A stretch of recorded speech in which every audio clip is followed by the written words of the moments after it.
The call came at 11:47 at night. Not a congratulations. Not the sound of a newborn crying. Just two words, delivered in a voice that shook, "She's crashing." Marcus Whitfield had spent 17 years building one of the most powerful real estate empires in the country. He had negotiated billion-dollar deals across boardrooms in Chicago, New York, and Houston. He had outmaneuvered rivals, survived market collapses, and rebuilt from nothing, twice. But standing in that hospital corridor on the night his wife gave birth to twins, all of that power meant nothing. Because on the other side of the ICU glass, the woman who had loved him before the money, before the headlines, before any of it, was dying. Her name was Adrienne Whitfield. And while her body fought for survival inside that room, somewhere down the hallway, another woman stood near the elevator, composed, elegant, watching, and whispered into her phone 4 words no one nearby could hear clearly enough. "It's almost over now." Her name was Simone. And what she didn't know yet, what no one in that hallway could have imagined, was that a doctor inside that ICU was about to look at a blood report and say something that would change everything. Something that would turn this story of loss into something else entirely. Before we dive deeper, let us know in the comments where you're watching from. We'd love to hear from you. And don't forget to hit that subscribe button so you never miss any of our upcoming videos. Here's what we know. A billionaire's wife, a woman who had supported him through every struggle, gave birth to twins in one of Chicago's finest private hospitals. A moment that should have been a celebration became something terrifying when her vital signs collapsed within minutes of delivery. The doctors assumed it was a complication. Postpartum shock. A rare reaction to the stress of a difficult birth. But the numbers on the blood panel didn't add up. Not for shock. Not for blood loss. Not for any natural complication a doctor would expect from a twin delivery. The numbers pointed towards something else. So here's what we need to understand. Who had access to Adrienne's hospital room in the days before delivery? Why did the hospital's security cameras stop recording for exactly 43 minutes during a specific window, and who authorized that shutdown? And the question that keeps returning, the one Marcus couldn't shake as he stood behind that glass, if Adrienne was poisoned inside a controlled, monitored medical facility, who had the influence to arrange it? The answers are not simple. But they begin, the way most painful truths do, with a marriage, a dream, and the slow, silent distance that grows between two people when one of them stops looking at the other. Before we understand what happened in that hospital, you need to know who Marcus Whitfield was before the world knew his name. He grew up on the south side of Chicago. His father worked the overnight shift at a steel processing plant. His mother cleaned offices on the 14th floor of a downtown building she would never have been invited into as a guest. The family lived in a 2-bedroom apartment on a block where the streetlights went out and nobody called to fix them. But Marcus, young Marcus, the kid who read library books about architecture and business strategy, watched that block differently than the other boys. He didn't see poverty. He saw a problem waiting to be solved. He told his mother once, when he was maybe 12 years old, "I'm going to build something they can't ignore." She laughed. Not a mean laugh.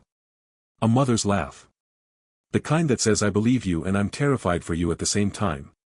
What nobody expected, least of all Marcus, was that the person who would one day stand beside him at the beginning of that dream would be a quiet, focused graduate student named Adrienne Hall. They met at the University of Illinois Chicago. Adrienne was studying public health administration. She wore her hair natural, carried a worn canvas bag overstuffed with research papers, and had the kind of calm in her eyes that made people feel steadier just by standing near her. She didn't talk loudly. She didn't need to. Marcus noticed her first in the university library, which embarrassed him later when he admitted it, because he'd gone in there to use the printer and had stayed 3 hours just because she was sitting at the next table, working on something with the kind of concentration that made the rest of the room seem irrelevant. Their first real conversation was awkward on his part and gracious on hers. He had a business plan spread across a table, one of many, and she had walked past, glanced down at the papers, and said simply, "That's an interesting approach to mixed-use zoning." Marcus blinked. "You know what mixed-use zoning is?" Adrienne didn't look up from collecting her things. "My thesis is on underserved community development." "Yes." He followed her to the elevator. That was the beginning. For 3 years, they moved through the rhythm of student life together, cheap meals, late-night conversations, plans that sometimes seemed enormous and other times seemed impossible. Adrienne never told him to be realistic. That was one of the things he loved most about her. When Marcus graduated and the rejection started, banks, investors, mentors who smiled politely and said, "Nice concept," and never called back, Adrienne was there.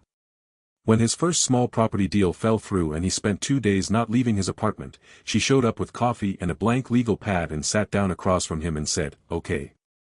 What's next?" She never treated his setbacks like failures. She treated them like data. The year Marcus finally landed his first commercial development contract, a modest warehouse conversion project in a near-south neighborhood, Adrienne was working as a hospital administrator at a community clinic on the west side. She had quietly sold the one piece of jewelry she owned, a gold bracelet her grandmother had given her, to cover a business filing fee Marcus needed that month. She never mentioned it. He found out 3 years later, by accident, from her sister. He asked her about it. She shrugged. It was just a bracelet. He never forgot that moment. They married in a small ceremony in a neighborhood church. 30 people. No grand venue. No magazine coverage. Just family, a few close friends, and a promise made in a room that smelled like candle wax and old wood. The world changed quickly after that. Within 5 years, the Whitfield Group had grown from a regional development firm into a nationally recognized real estate investment company. Chicago named a mixed-use corridor after a project he'd led in the near West Side. His name began appearing in business magazines. And through all of it, Adrienne quietly kept doing what she always had. She ran her foundation, a nonprofit focused on maternal health in underserved Chicago neighborhoods. She visited community clinics. She sat in on school board meetings for districts no one else showed up to. She never used his name to open doors. She never stood on a stage at one of his events and performed the role of corporate wife. She was simply herself. People who knew her respected her deeply. But not everyone was comfortable with her presence in Marcus's world. His mother, Eleanor Whitfield, had always imagined a different kind of woman beside her son. Someone from the right family. Someone whose connections would extend Marcus's reach.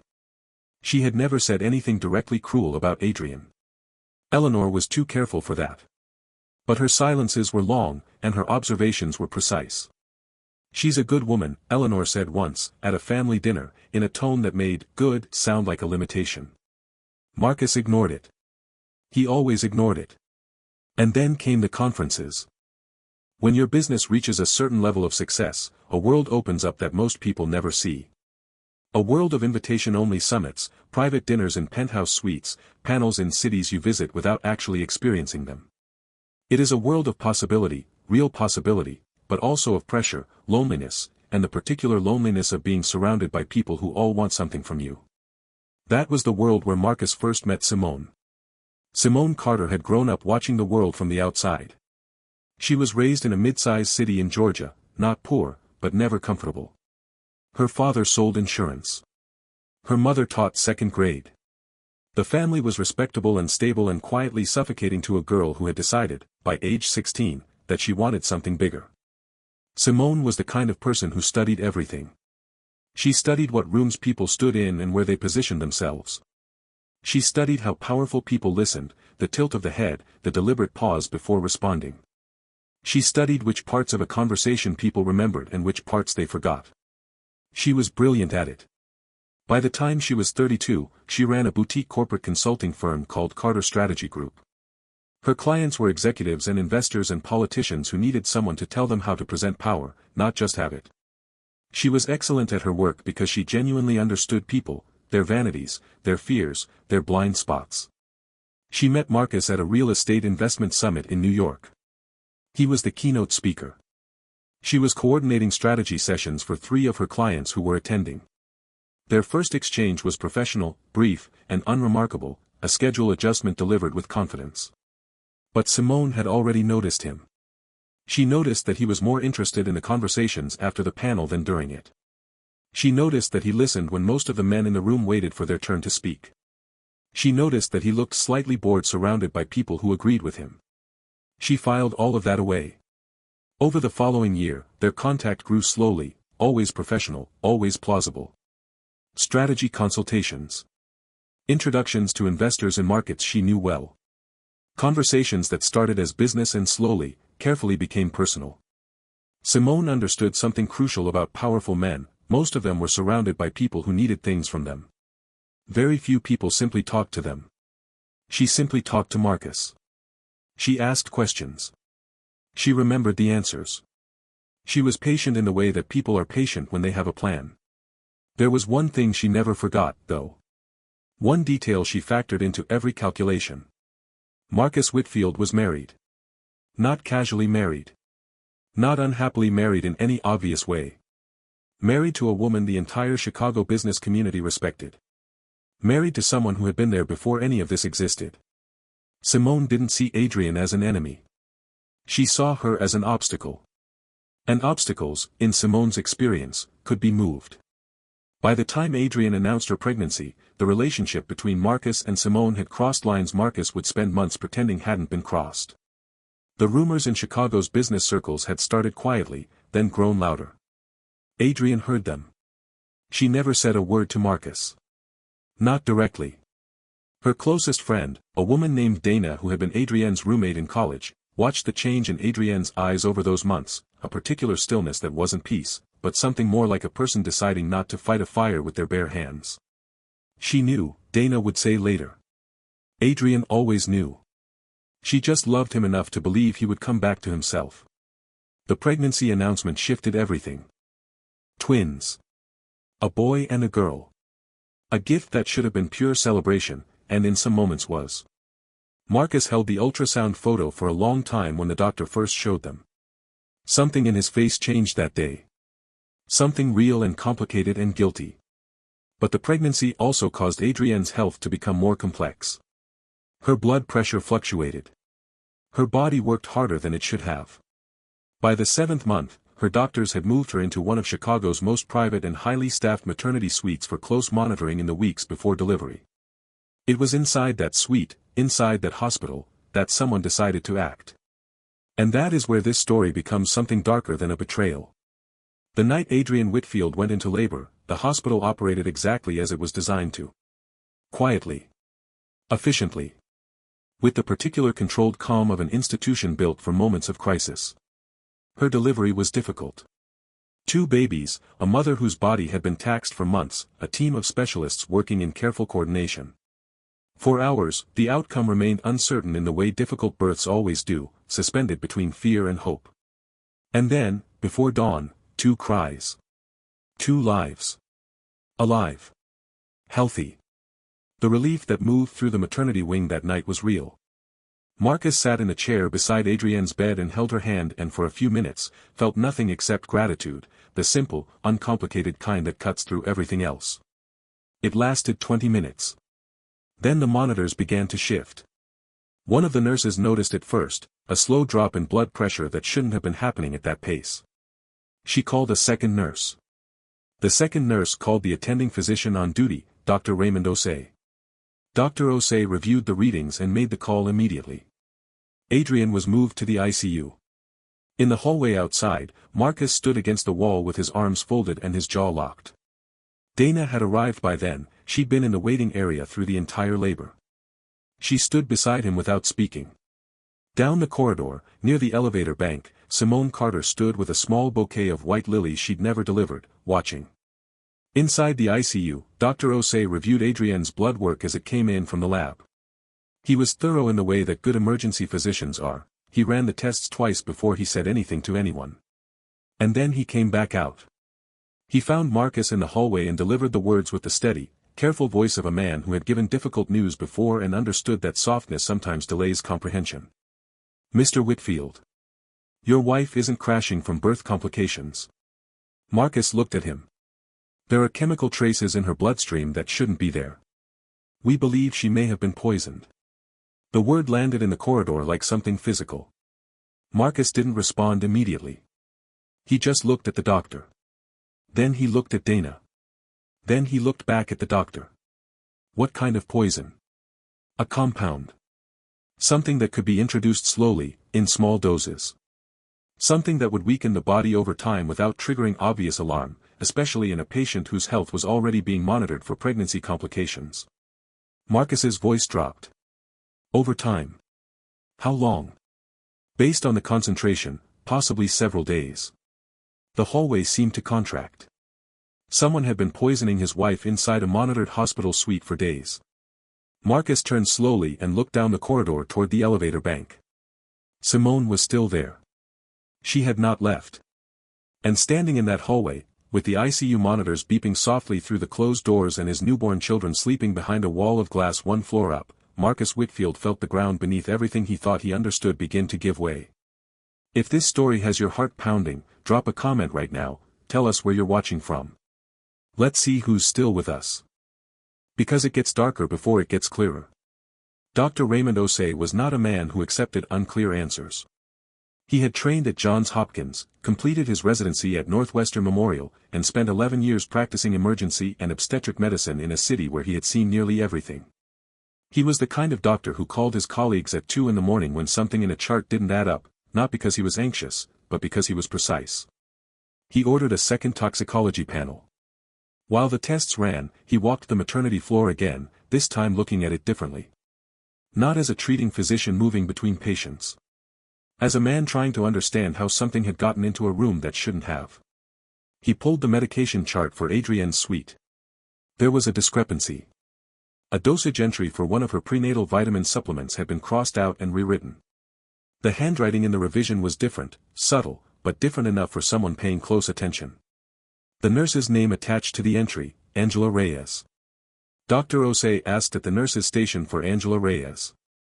The response from the charge nurse was careful, she had ended her shift early. She had already left the building. Dr. Osei went to find the head of hospital security.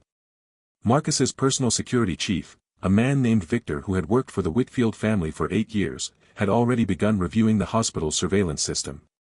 What he found made the hair on the back of his neck stand up. The security cameras covering the maternity wing had stopped recording for exactly 43 minutes. The timestamp of the shutdown, 5:52 p.m., 2 days before delivery. Victor pulled up the footage from just before the shutdown. There, in the last minutes of recorded video, was a familiar face walking off the elevator toward the maternity suite. Simone Carter. She carried white lilies. She walked with the composure of a woman who belonged everywhere. Behind her, moving in the same direction, was a nurse. Angela Reyes. Victor zoomed in on the nurse's badge to confirm the name. He called Marcus immediately. When Marcus answered, Victor spoke calmly, because that was what his job required. The cameras were off for 43 minutes. Simone was on the floor. And the nurse who altered the medication chart, she left the building before anyone could talk to her. Marcus listened. He said nothing for several seconds. Then, find her. Victor was already moving. Inside the hospital laboratory, a technician named Patricia Gaines sat alone at her workstation with the second toxicology panel results in front of her. She had processed the original report hours earlier. Now her supervisor had asked her to run it again, and had said, in a tone that didn't match the words, that if the results differed, she should update the system. Patricia had been doing this work for 9 years. She knew what toxicology results looked like when they were natural, and she knew what they looked like when they weren't. She also knew that the results of this panel were not going to change. They couldn't. Because the compound in Adrienne Whitfield's bloodstream was real. She printed a second copy of the original report, folded it carefully, and tucked it inside her coat pocket. If someone tried to alter the records, she was going to make sure the original survived.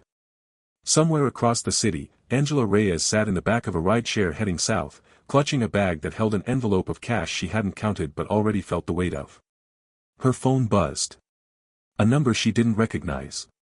She opened the message. 3 words. Leave the city. She typed back, she's not dead yet. The response was immediate, she will be. Angela stared at the screen. The city lights smeared past the car window like a fever dream. For the first time since she had agreed to any of this, she felt something shift inside her. Not regret exactly.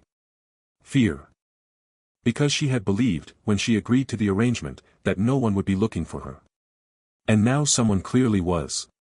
Back at the hospital, Marcus stood beside the ICU glass again. Inside, Adrienne's breathing had stabilized, barely. Her body was still fighting whatever had been put into it. The doctors were working. Dana stood beside him. She's strong, Dana said. Marcus didn't answer for a long time. Then, She's been carrying things her whole life that she shouldn't have had to carry alone. Dana looked at him. She didn't say anything back. She didn't need to. Because both of them knew that statement wasn't only about the poison. By 2 in the morning, the hospital had taken on the quality that all hospitals take on in the deepest part of the night, a strange, fluorescent stillness where every sound carries farther than it should and the distance between rooms feels both very short and very long. Marcus had not left. He moved between the ICU, where Adrienne was being treated, and the neonatal unit, where his twins lay in monitored warmth beneath overhead lights that never dimmed. They were alive. Both of them. The boy had a strong heartbeat and had already shown the nurses that his lungs worked well, loudly, repeatedly. The girl was smaller, she'd always been smaller, even on the ultrasound, and her breathing was monitored more closely, but she was there. Present. Fighting in the particular way of newborns, with no drama, no strategy, just the pure biological will to exist. Marcus stood in front of her incubator for a long time. Dr. Osei found him there. "I need to tell you something," the doctor said quietly. Marcus turned. The toxin in Adrienne's bloodstream, based on the timing and the concentration, it was being administered before delivery. That's when the exposure was highest. He paused. There is a possibility it may have crossed to the babies during the pregnancy. Marcus's face went very still. "I've ordered blood panels for both of them. We'll know within the hour." Marcus looked back at the incubator. At his daughter. At her tiny fingers, slightly curled, completely trusting in a way that only very new lives can be. "She doesn't even know," he said. "No," Dr. Osei said quietly. "She doesn't." They stood there in silence for a moment. Then Marcus asked, "If she was exposed, what does that mean?" "It depends on the concentration. We treat it the same way we're treating Adrienne, gradually, carefully. The body is resilient. But we need to know first." Down the hall, Simone Carter had not left. That, in itself, told a story. Victor had observed her without approaching. She made phone calls. She checked her watch. She watched the ICU door. She had the controlled bearing of a person managing a situation they believed was still under their management. Then the neonatal unit alarm went off. A sharp, sustained beep from inside the ward. Nurses moved quickly. Marcus was through the door before anyone could stop him. The girl. Her oxygen levels had dropped. Doctors worked around the incubator with the focused urgency of people who are trained not to panic and succeed at it. Adjustments to the breathing support. Medication reviewed. 4-line checked. And there, Dr. Osei, reviewing the 4-line with narrowed eyes, saw something. The line was clean. But the label on the supplemental fluid pack had a name on the dispensing log. Angela Reyes. The nurse had prepared this before she disappeared. Dr. Osei looked at the fluid pack. His expression did not change, but his instructions to the attending nurse were immediate: replace the 4-line. All of it. And get me a sample of that fluid for the lab. In the hallway, Victor was already on the phone. His team had tracked the rideshare. Angela Reyes had gotten out near a neighborhood on the far south side. She'd gone inside a building they had under observation. His team was outside. "Hold," Victor said. "Don't approach yet. We need her to talk. Not run." The lab results from the babies came back within the hour. The girl, trace amounts of the same compound found in Adrienne's blood. Faint. Far below the concentration in her mother. But real. The boy, clear. Marcus sat down in a chair in the hallway when Dr. Osei told him. He didn't speak for a while. Then he said, "She's going to be okay. We believe so. We're treating it immediately. The concentration is low." But, the doctor hesitated. This confirms the compound was present in Adrienne's system long enough to reach the baby during the pregnancy. Which tells us the poisoning began earlier than we initially estimated. Marcus nodded slowly. He was past shock now. He was in that particular cold clarity that arrives when a person has absorbed too many terrible things in too short a time and the mind simply reorganizes around what can still be done. He stood up. He walked down the hall toward Simone.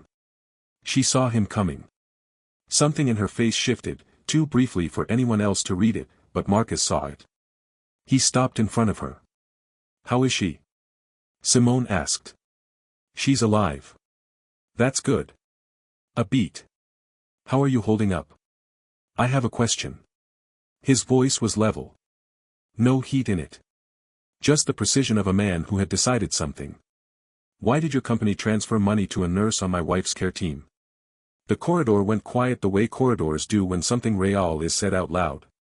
Simone's expression cycled through several things in very rapid succession: surprise, calculation, something that might have been fear, and then a return to composure. I don't know what you're talking about. Marcus looked at her without blinking. The transfers are documented. The timing is documented. The nurse is currently being located by the police. Simone's voice sharpened just slightly. You can't seriously believe. Angela Reyes, Marcus said. That's her name. Would you like to tell me how your firm ended up in her bank statements? Simone stared at him. Then she laughed, soft, incredulous, the laugh of a person who wants you to feel like you're being ridiculous. Marcus. Listen to yourself. He didn't look away from her.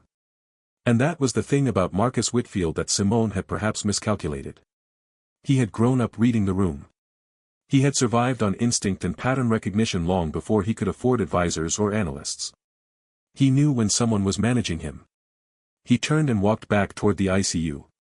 Victor fell into step beside him. I want the police here, Marcus said. Now. Angela Reyes had made a decision by 4 a.m.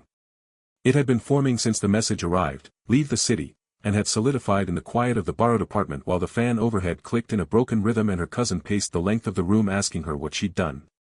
She hadn't answered him. She just sat there with the envelope of money on the table in front of her and looked at it. The money was real. The plan Simone had explained, so careful, so clinical, so confidently presented as risk-free, had sounded real too. A few adjustments to a vitamin supplement. Something that would compound quietly over days. Something that would appear, in the chaos of a difficult twin birth, like a natural tragic complication. Nobody would suspect a nurse. The grieving husband would have his tragedy. And eventually, after the appropriate time had passed, Simone would be there. Angela had believed it because she had needed to believe it. She had debt she couldn't service. A younger brother in a school that was about to lose its funding. A mother on a medication plan her insurance no longer covered. The money wasn't greed. It was the kind of desperation that looks, from the inside, almost like logic. But the woman was alive. And the baby, the tiny girl in the incubator, had tested positive for the same compound. Angela had not planned that. Simone had told her the doses would be too small to pass through the placenta at that stage. Simone had been wrong, or had lied, and Angela didn't know which was worse. She called the non-emergency line for the Chicago Police Department. She told them her name. She told them where she was. And she sat there in the apartment with her coat still on, waiting, until the knock came. At the hospital, the news reached Marcus through Victor before the police made their formal arrival. Victor spoke quietly. She turned herself in. Marcus stood still. She says she wants to talk. Cooperate. She's naming the person who contracted her. Marcus looked toward the hallway where Simone still stood, now speaking quietly into her phone near the window, watching the city below. Where is she? Marcus asked. Still here, Victor said. She hasn't left. Marcus nodded slowly. Then, get Inspector Reynolds. He should hear this. Detective Sergeant Camille Reynolds arrived at the hospital within 30 minutes. She was a compact, unhurried woman in her late 40s who had spent 20 years in financial crime investigations before moving to a joint task force focused on organized harassment and targeted harm cases. She had a reputation for listening more than she spoke and for asking the one question that unraveled everything. She met with Dr. Osei first. Then Victor. Then she read the financial transfer records Marcus's team had assembled. Then she went to find Simone. Simone, to her credit, maintained her composure through the initial exchange. She was polite. She was precise. She questioned the legitimacy of the financial documents and suggested that any connection between her firm and a hospital nurse was a clerical anomaly that would be easily explained. But Detective Reynolds had a particular method. She said very little. She let silences happen. And in one of those silences, after she had placed Angela Reyes's preliminary statement on the table between them, Simone's composure cracked. Not completely. But enough.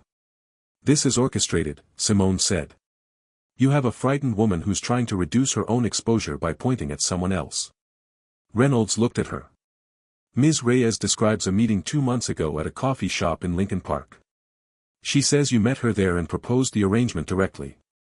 She says you explained the dosing. She says you told her the timing, relative to the delivery date. Reynolds paused. She also says you told her the goal was to make the death appear like postpartum complications. The last sentence landed in the room and stayed there. Simone said nothing. Reynolds placed another document on the table. It was Patricia Gaines's original toxicology report, the one Patricia had printed and carried home in her coat pocket before the hospital's records were quietly altered overnight. The hospital's system was accessed and modified at 3:17 a.m., Reynolds said calmly. The original toxicology values were changed. However, the lab technician retained a physical copy of the original report. She looked at Simone. The toxin concentration in the original report is significantly higher than what the altered system now shows. Someone tried to make your wife's poisoning look like a lower-level, ambiguous finding. Simone's lawyer, who had arrived 20 minutes earlier, began to speak. Reynolds held up a hand. She wasn't done. The cameras were off for 43 minutes on the afternoon of November 17. We've identified the hospital administrator who authorized the shutdown. His financial records show a wire transfer from an LLC registered in Delaware, which is a subsidiary of Carter Strategy Group. The room was very quiet. Then Simone said something she had been holding back for the better part of an hour. She said it not loudly, not wildly, but with a precision that meant she knew, on some level, that it was already over. She wasn't right for his world. Dana, who was standing in the hallway outside when word reached her, later described what it felt like to hear those words secondhand. She said it was the kind of statement that reveals a person entirely, not what they did, but what they believed that allowed them to do it. The certainty. The entitlement. The conviction that a woman who had loved a man before the world knew his name was somehow less valid than someone who arrived after. She thought she was being strategic, Dana said. She thought it was business. Reynolds arrested Simone Carter in the hospital hallway before 7 in the morning. The handcuffs clicked with a sound that seemed, in the quiet corridor, much louder than it should have been. Marcus stood near the ICU door and watched. He did not feel triumph. He felt something more like grief, for Adrienne, for the years he had let distance grow, for the fact that the woman who had sold her grandmother's bracelet to keep his dream alive had ended up fighting for her life in a hospital bed while he had been building a world that someone else had decided she didn't belong in. He felt it. All of it. And then he turned back toward the room where his wife was still alive, still fighting, and went to be beside her. The morning was gray and quiet, the way Chicago mornings in November tend to be, the kind of light that doesn't quite promise warmth but exists anyway, steady and honest. Inside the ICU, the machines had settled into a calmer rhythm. Adrienne Whitfield opened her eyes at 6:48 a.m. The first thing she saw was the ceiling, white tiles, a rectangular fluorescent fixture, the particular blankness of a hospital room that means nothing to anyone who has never woken up in one and everything to someone who has. The second thing she saw was Marcus. He was in the chair beside her bed, his suit jacket over the armrest, his head forward and down, finally, at some point in the last hour, having fallen into the deep involuntary sleep of a body that had simply refused to stay awake any longer. Adrienne watched him for a moment. Then she moved her hand, slowly, with effort, her arm heavy in the way that arms are heavy when they haven't had full use in days, and she placed it over his. Marcus woke up immediately. He had always been a light sleeper. He looked at her. He looked at her hand on his. His face did something that 47 years of a controlled, calculated life had not entirely prepared him for. "Hey," Adrienne said. Her voice was rough. Barely above a whisper. "Hey," Marcus said back. And then, because nothing else came, he just held her hand with both of his and pressed his forehead against them. They stayed like that for a while. The nurse had been called. Dr. Osei arrived within minutes. He reviewed the monitors, asked her questions, assessed her responsiveness, and finally nodded with the quiet satisfaction of a physician whose confidence in the treatment had been justified. "You're going to recover," he said. "It will take time. But you're going to recover." Adrienne looked at him steadily. "The babies.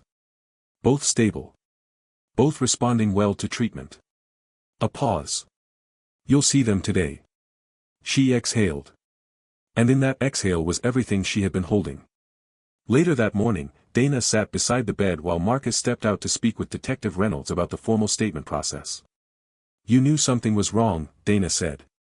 Adrienne looked at the ceiling. The vitamins tasted different. About a week before the birth. I told myself it was the pregnancy. A pause. I told myself a lot of things. About more than the vitamins. Yes. Dana was quiet. I wasn't going to fight for a marriage, Adrienne said. I wasn't going to beg someone to choose me. But I wasn't going to walk away either, because we had built something real. We had a history and we had children coming, and I believed. She stopped. She started again. I believed he would find his way back. Do you still believe that? Adrienne was quiet for a long time. Ask me after we talk, she said.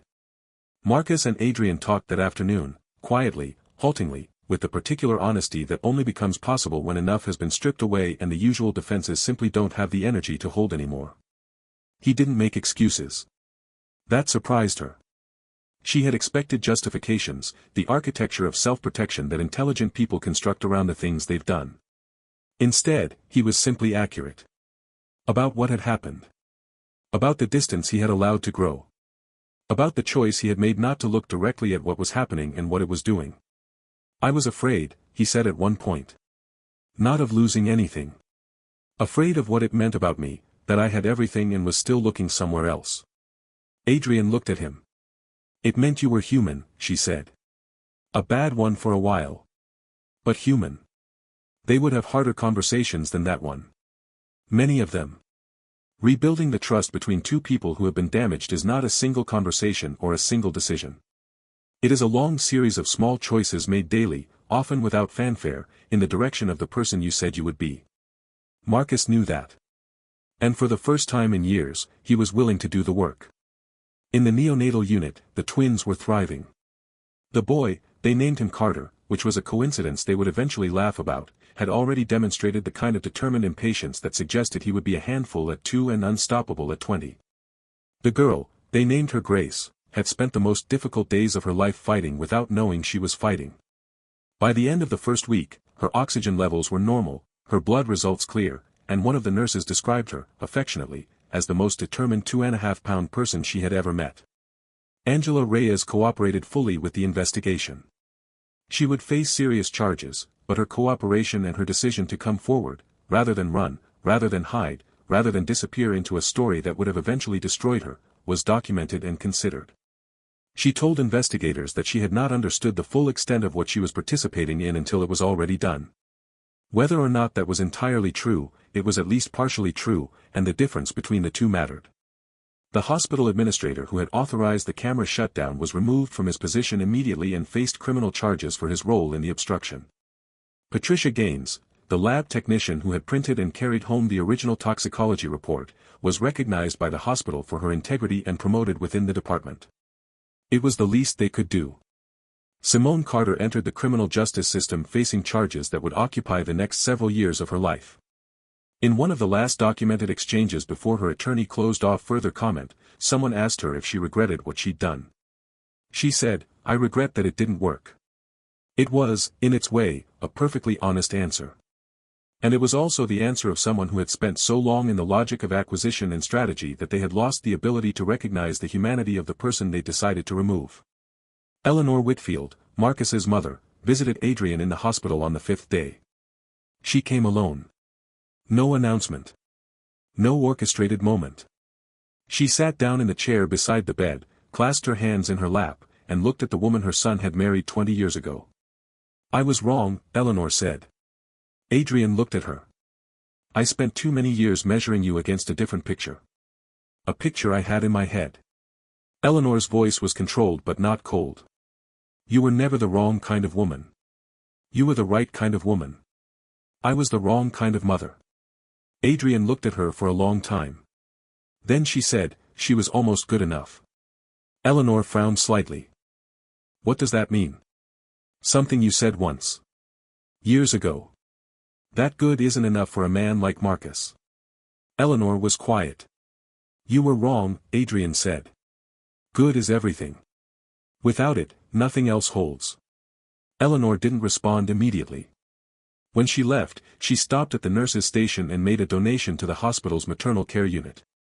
A substantial one. It was not enough to make up for the years. But it was something.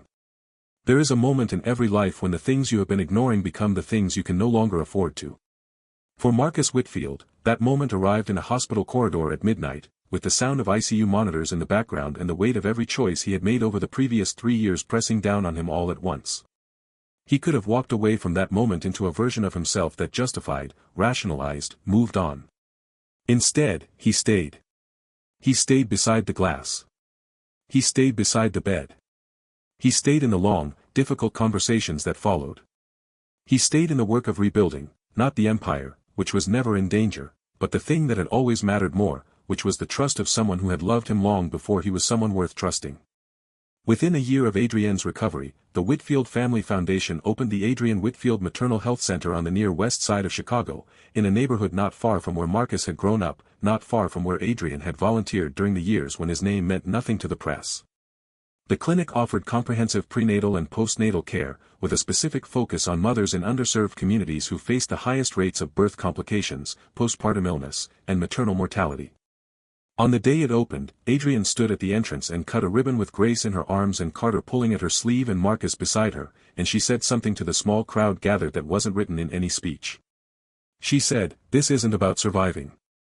This is about knowing that someone is paying attention." The city remembered it. Now, before you go, we want to hear from you. If you were Adrienne, would you have forgiven Marcus? Or would the betrayal have been too deep, the distance too wide to cross?